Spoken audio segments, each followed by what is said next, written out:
Problems with Jeff Berwick Part 2. John Galton was supposedly killed at age 26. His girlfriend is named Lily Forrester.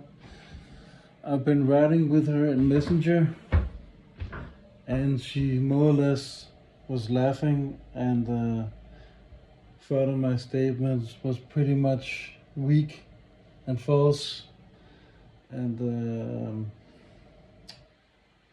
my assumptions were weak and paranoia and fear-mongering statements, and she didn't take my words seriously, and actually she blocked me on Messenger.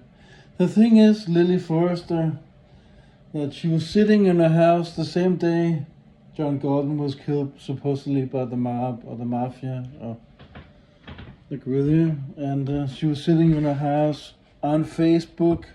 Oh, they're gonna shoot me, they're gonna kill me.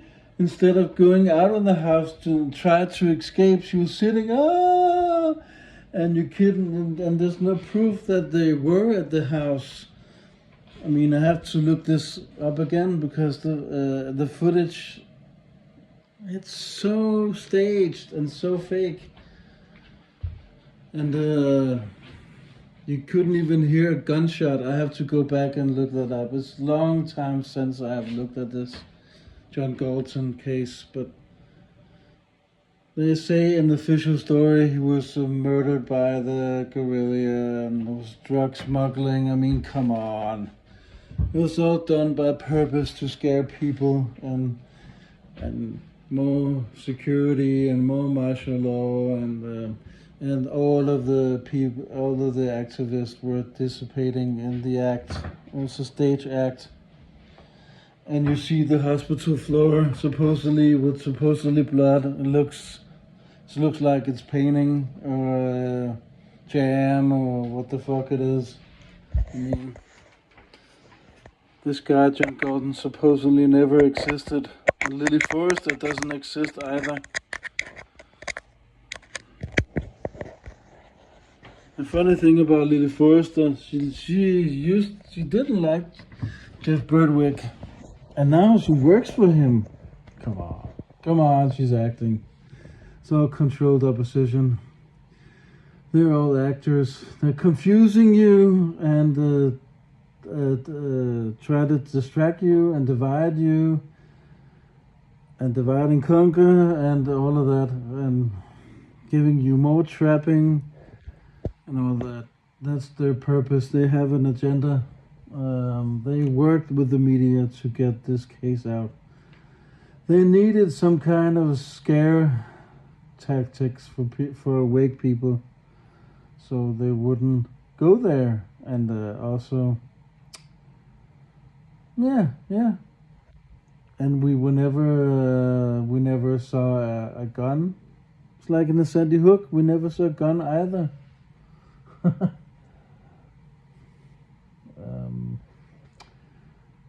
Also, I don't know about the autopsies and the patient journal.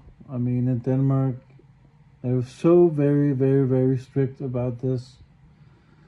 You have to be close family or close friends or acquaintance or colleagues to get access to the autopsies and the patient journals. It's more easier to get access in the States. They're more openly about it. In Denmark, it's like they're so strict and they won't change the rules, actually. And that's why I always get a rejection from the police. I mean, it's so ridiculous. But back to the John Galton case. There's no gun. There's no body, there's no blood, there's no patient journals, there's no autopsies, supposedly. You can also fabricate an autopsy, you know that? His family interviews, they were smiling, they were laughing, they're not having any trauma. They're feeling so relaxed, like nothing ever happened. And I think it's also insurance fraud and donation scam also. So you can more or less say this guy, Jeff Berwick, is a fucking actor and lives in Mexico off-grid, and he has his own boat, and he's a crypto scammer. I'm not really gonna talk about the crypto. I'm just gonna say that crypto is like real cash.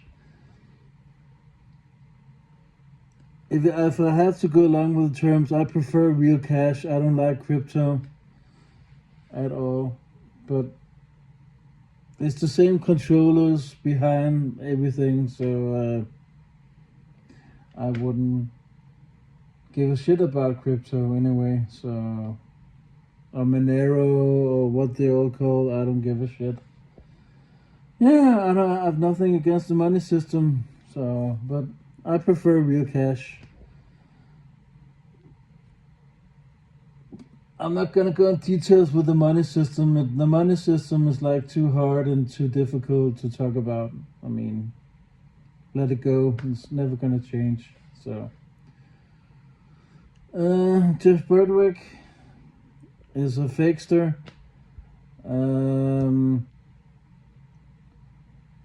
He's a fucking fraud. He's a controlled up gatekeeper, paid shill, and I wouldn't trust him. I wouldn't trust him. And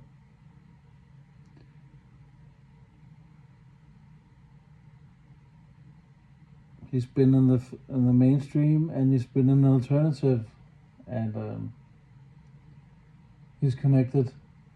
And this murder case is bullshit. And I like to see some more evidence of proof before I say it's a real case, and I haven't. So there you go. Supposedly he died in Mexico. He was shot, gunshot.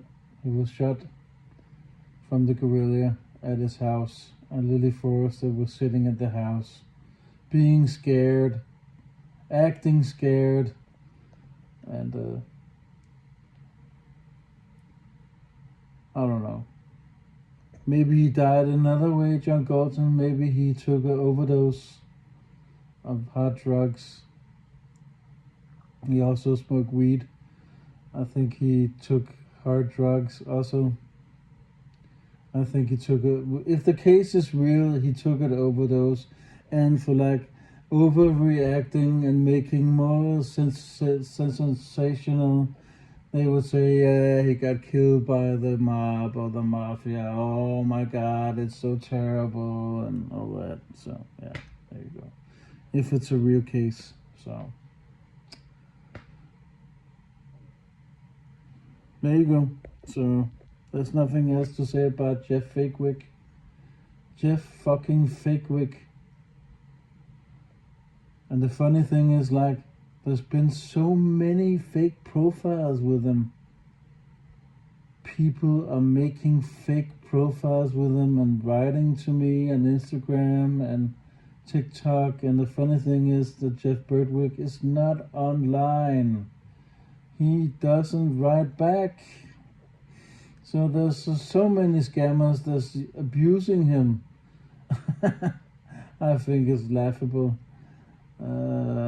These people will get blocked.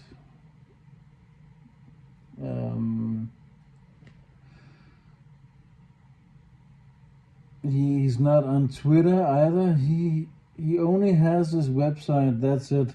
He doesn't write back. So if you think that Jeff Berwick wrote to you, then don't react on it because it's a fake profile. He's not online writing to you. So that's it. End of story, end of discussion. Take care.